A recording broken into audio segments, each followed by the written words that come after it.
Welcome to GGL news. 2 నెలలుగా ఉపాధి కూలీలకు అందని వేతనాలు ఆవేదన వ్యక్తం చేస్తున్న ఉపాధి కూలీలు. కర్నూలు జిల్లా ఎమ్మిగనూరు మండల పరిధిలోని కలుగొట్ల గ్రామంలో గత 2 నెలలుగా ఉపాధి కూలీలకు వేతనాలు అందడం లేదని ఉపాధి కూలీలు వాపోయారు. ఉపాధి పనులు జరిగే చోట కనీస వసతులు కల్పించాలని కూలీలు గురువారం డిమాండ్ చేశారు. పనులు చేసే చోట త్రాగునీటి వసతి, ఎండ తీవ్రతను తట్టుకోవడానికి షెడ్లు ఏర్పాటు చేయాలని కూలీలు ప్రభుత్వానికి డిమాండ్ చేశారు. ప్రభుత్వం ఉపాధి పనులు కల్పిస్తున్నామని గొప్పలు చెప్పడం కాదని సరైన సమయాలకు వేతనాలు చెల్లించాలని సిపిఐ నాయకులు రాజు ప్రభుత్వాన్ని డిమాండ్ చేశారు.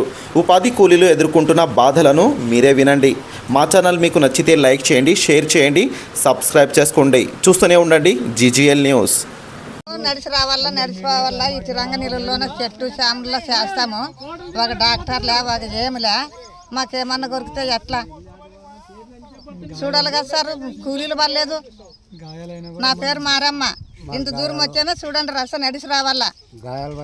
మరి ఏమి ఇంకా దుడ్లు ఎన్నికలేదు. అసలు డబ్బులు అనేది పని లేవు. మేము పడుకుని ఉంటే మేము ఉపాసం ఎన్నోదులు ఉండలేము.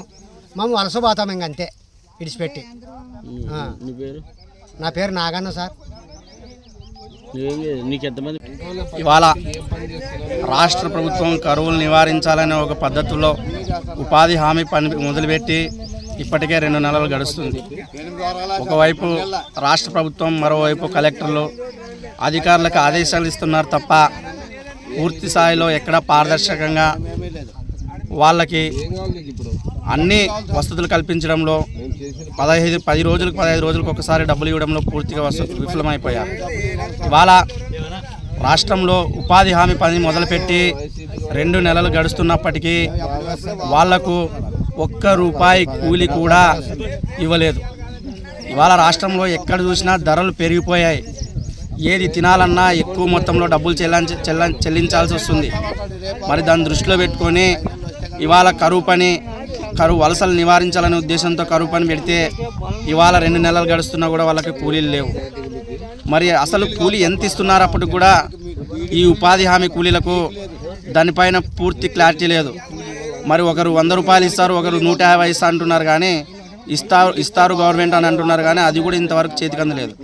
మా డిమాండ్ ఏంటంటే ఈ వలసలు నివారించాలంటే రాష్ట్రంలో కనీసం ఎక్కడైతే పెండింగ్లో ఉన్నటువంటి ప్రాజెక్టులు పూర్తి చేసి వాటి ద్వారా సాగుకు నీరు అందిస్తే వలసలు అక్కడితో నివారణకి చేపట్టి మరి కూలీలు దొరికే అవకాశాలు ఉంటాయి. మరి దాన్ని పక్కన పెట్టి ఇవాళ ఉపాధి హామీ మొదలు పెట్టడం జరిగింది. ఈ పని మొదలుపెట్టి కూడా 2 నెలలు గడుస్తున్నా కూడా మరి ఇంతవరకు వాళ్ళకి ₹1 వేతనం ఇవ్వకపోగా వాళ్ళకి సరైన వసతులైనటువంటి వాళ్ళు పని చేసేదానికి వీలుగా ఉండేటువంటి పనిముట్లు కానీ, వాళ్ళు ఏదైనా ప్రమాదానికి గురైతే మెడికల్ కిట్లు కానీ, వాళ్ళకి తాగడానికి నీళ్లు కానీ, లేదా వాళ్ళు కాసేపు రెస్ట్ తీసుకోవడానికి టార్పాలియన్లు కానీ అసలు అవి ఏంటి వాళ్ళకి సమకూర్చుకోకుండా మేము వలసలు నివారిస్తామని చెప్పేసి ప్రభుత్వాలు అంటూ ఇవాళ ఉపాధి హామీ మొదలు పెట్టడం జరిగింది. కానీ ఈ ఉపాధి హామీ పథకం దగ్గరికి వచ్చి చూస్తే కూలీలకి కనీసం వసతులు లేక, కనీసం సౌకర్యాలు లేక ఇబ్బందులు పడుతున్నారు. మరి అది ఇటు ఉంచితే మరి ఓవైపు 2 నెలలు గడుస్తున్నా కూడా ₹1 వేతనం అందకపోవడంపై మేము